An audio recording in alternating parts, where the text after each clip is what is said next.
everyone, welcome to Closet Swap, the series where I interview the most fashionable New Yorkers in their closets and we discuss stories about fashion, clothes, and life.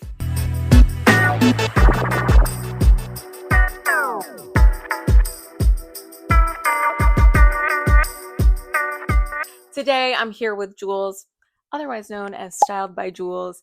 She is a fabulous stylist. You probably know her from TikTok. She is an iconic fashion influencer, content creator, and my friend. So we are here today in her closet, and I'm happy to be here. Thank you for letting me in your house. Thank you for having me. This is so fun. I feel like I rarely get to talk about my clothes like with other people. Isn't it fun? It's really fun. So the whole reason I wanted to do this is kind of to show that women in New York typically have a lot of stories behind their clothes. And to us, it's more than just putting something on your body. It's like really there's thought and there's a reason behind it. So I wanted to ask you, when did your journey with fashion start? How did you get into it? Do you remember that moment?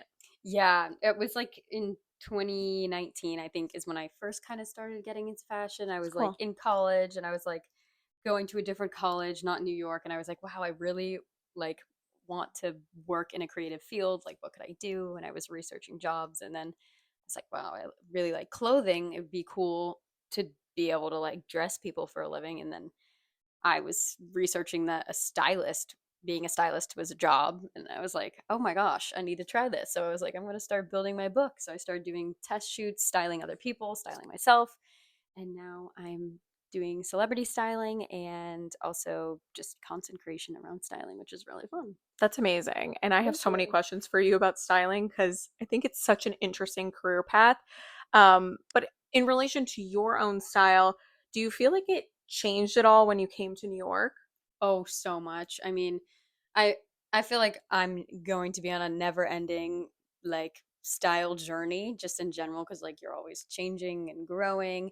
But when I first moved to New York, I was super girly girl, like Really? everything pink. Like it was so interesting because I've never even like my favorite color's always been blue, but I was just like wearing so much pink and like a lot of like vintage Missoni, like kind of more Oh, Sex in the City style, I guess I would say, like very girly yeah. girl.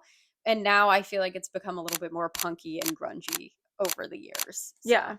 I feel like you do a good job of, I can see where that came from into your current style, but you've almost made the Y2K 90s Sex in the City style into a punk style, and I love that. thank you. Yeah, I was trying to like marry the two, and I was like, well, I really need to think about my style because I felt like I was just wearing stuff that was cute and maybe like it made me feel good, I guess. But sometimes I was like, this just doesn't feel like it resonates with me. And now that I'm have like an idea of what I want. I like made a mood board for myself this year. I was like, this is my new aesthetic. This is what I want. Yeah. Just because, so that I know when I'm shopping, I can be mindful of pieces that will go with each other.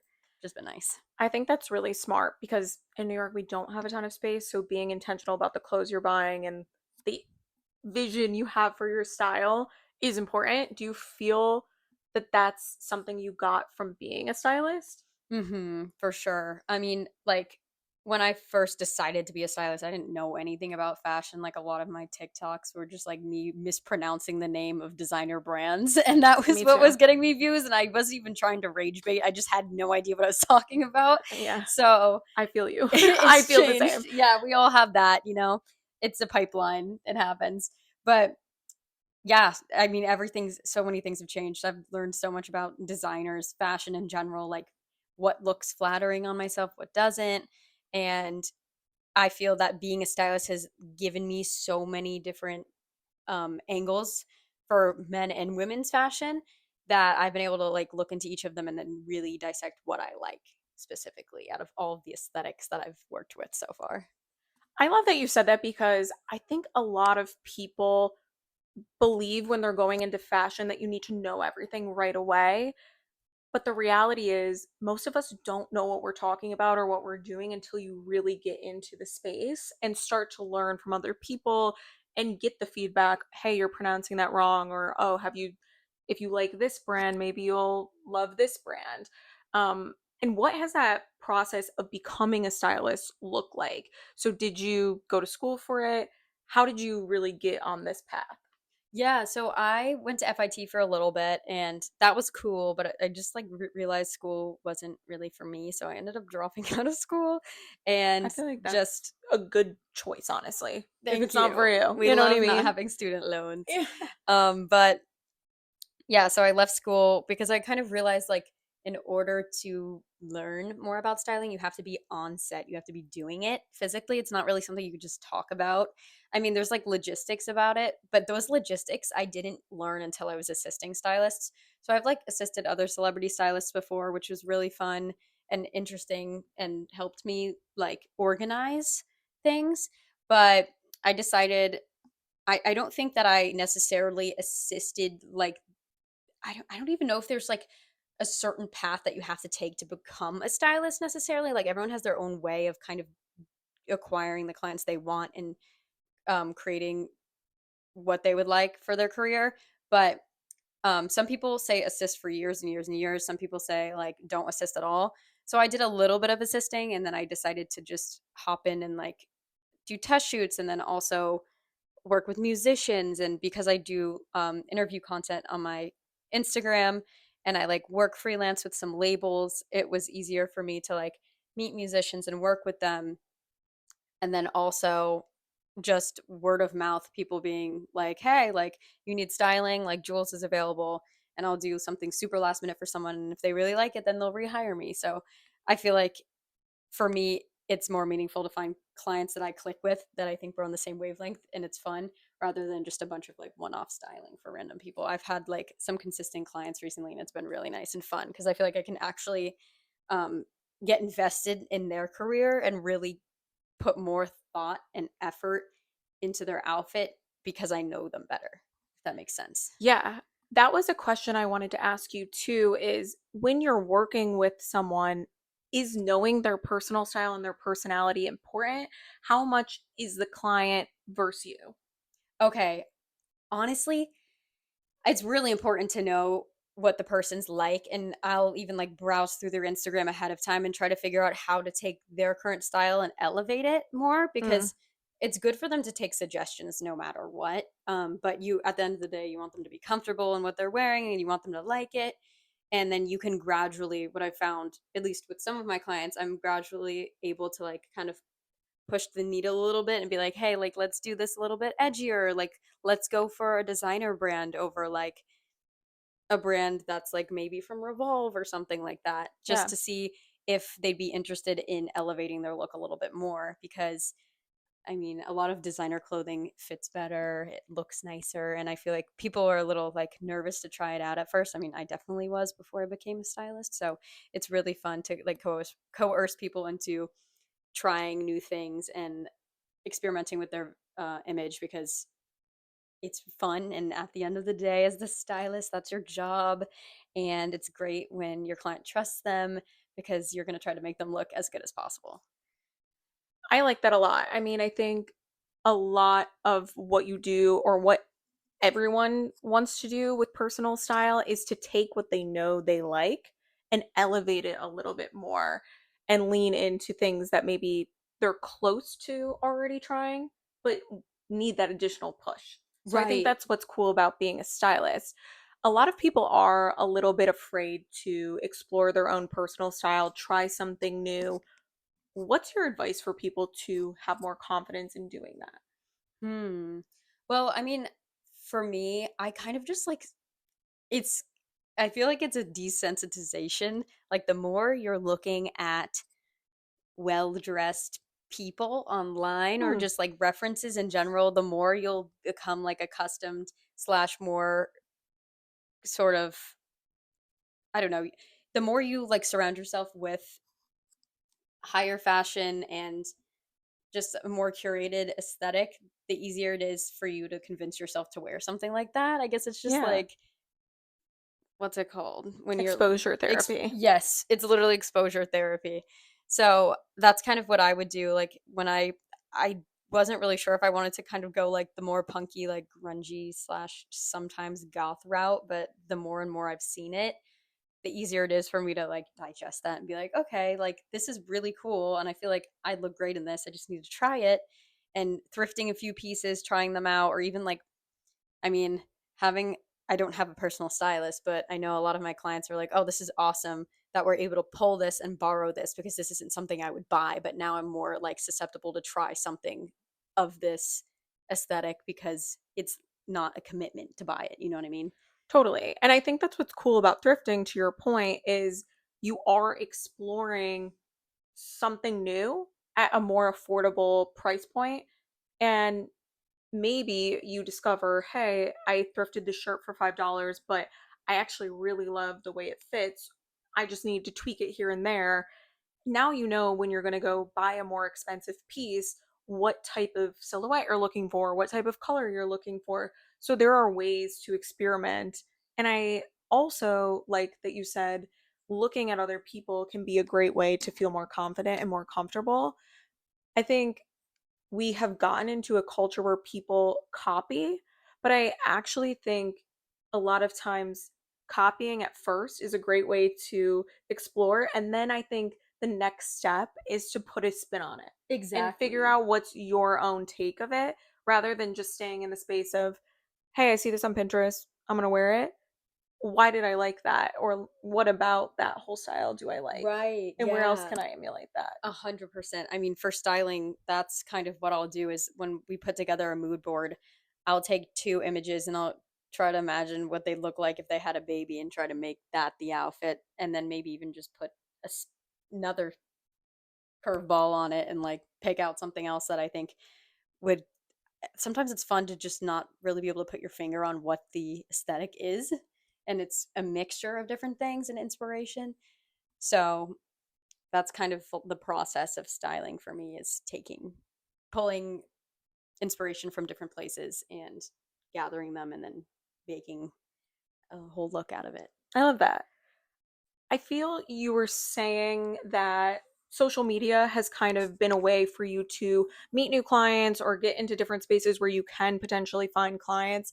A lot of people want what you have, which is an amazing following, an amazing brand online, and you have this ability to sell your services to other people at scale. A lot of people are afraid though to get into social media. So, what are your tips for social media, how to stand out on social media, and how to leverage that for your services and your brand? Yeah, so when I was first styling, I wasn't even necessarily doing like super interesting jobs, but I tried to like romanticize them as much as possible. So just like really hype them up no matter what I was doing and show behind the scenes of it because I feel, I mean, even though it might be second nature to you, it might just be your job and you might just see it as it is what it is. A lot of people are interested in it. So I have to remind myself that and be like, oh, wow, it is cool that I'm going to a showroom to go pick up clothes. Like, Totally. not everybody gets to do that. And like, I forget how cool that is. So just showing what you're doing behind the scenes is and explaining your process, I feel is a really good way of just letting people know, like, hey, this is what I'm doing. This is my job. It's cool. And like, if you like my work, then you'll hit me up, you know? I think that's a great tip. The more you tell people about what you do, the more people know about it. And it's as Exactly. simple as that. um, I remember you also told me once that your editing really took you to the next level. What are your tips for editing on that? Oh man. It's a oh my gosh. I mean, so I've been using Final Cut Pro for editing for a while and I mean, I've always been my own editor when it comes to editing. I kind of just try to look at other content creators' style and try to mix different kind of like styling, Yeah, taking bits and pieces from each of my favorite creators and adding it into my video so that I can and maybe my video is nothing like for example like an Emma Chamberlain video. Like our videos are not similar at all, but some of her editing is really cool to me. So I'll kind of try to incorporate that aesthetic and vibe to some of my videos. But when you're looking at it, you wouldn't think it's an Emma Chamberlain video. It's just it is now become my style of editing. So I kind of just try to look at like my inspiration and take little bits and bobs from that and meld it into my own thing. that's cool.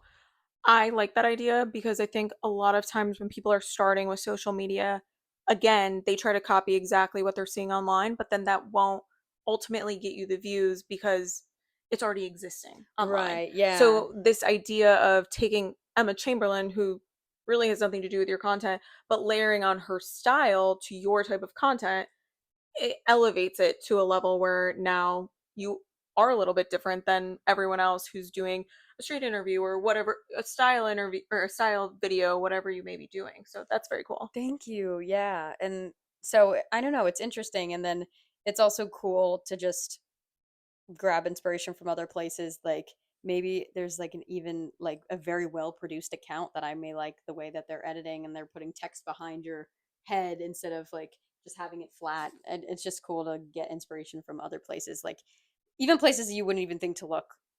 Like it could be like an Animal Planet reel that you wouldn't even think it has nothing to do with my content, but Yeah, I totally agree. Looking at old 90s stuff is always so inspirational to me. 90s shoots and things for things that's thrifted in 7 moods is always where I'm getting inspo. yeah. Cool. Any other just quick style tips that you could give just if anyone's getting started with fashion?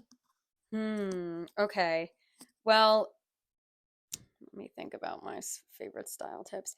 I feel one thing that I like really slept on for a very long time, I felt were rings and like funky rings and accessories and having like state your statement accessories, but things that are kind of just like part of your uniform, I guess, in Mm-hmm. terms of accessories. I used to feel like I had to just like keep buying trendy jewelry over and over again and like getting rid of it every year and getting more and like it just wasn't sustainable and it just like wasn't fun either. So I love to thrift jewelry. I think it's really fun. Mm-hmm. It's cool when you find something unique. And then I mean, I love Essence. I'll get some stuff. Not that I'm wearing all Essence right now, but I love all your jewelry. thank you. It's really fun to be able to mix and match jewelry and kind of have it be part of who you are because I feel like it says a lot about you. That's something that I think will make or break an outfit a lot of the times. And then my other tip would be when it comes to like styling two things that necessarily maybe don't match, I feel like you can get them to look good together as long as the proportions are right. Ooh. And there's like a sweet spot. So if you're able to like crack that code, which I feel like every day I'm trying to, but sometimes like it works, like two things that are completely different, like this top and those red pants, like are not really anything alike. But because I was able to wear my red moto jacket with it, which is also a tight silhouette, and then add a boot, it's kind of like a punky, girly vibe. Like this is kind of like Little House on the Prairie vibes, and then that is more of like 70s like Mick Jagger. So it's kind of fun But I think and it works. pulling in the red jacket pulls in the pants at the same time, Exactly. so you can throw something fun, different, unexpected in there as well. Right, right. I saw this thing on Pinterest that was like a trend that Pinterest was talking about, and it's called wrong jacket theory, which I Hmm. thought was really cool. That's also like a fun style tip, I guess, that I recently learned about is like you can have a really cute and put together outfit, and then you can just have like the most random jacket ever, and sometimes it works. Sometimes it just looks really good. I Like agree. just like a you could have like a rain jacket with like a cute silk skirt and boots and it would look cool or a track jacket. I think it's really fun. So, another So fun do tip. unexpected things and you'll be surprised. Sometimes it looks great. Exactly. Exactly. Last question. What is your favorite place to pull from or shop from online? And then what's your favorite place to pull from or shop from in the city? Ooh, okay. Love to pull from Depop. They're great. Love to Ooh. shop on Depop. It's my favorite when it comes to vintage. I feel like um I don't do as much vintage shopping in real life as I should, but when I do, I love to go to Seven Wonders. They have such cool stuff. They always have something really nice. And then I also sometimes I'll go to Purcell Vintage. It's a Hmm. little more pricey, but it's nice, and that's in the city as well.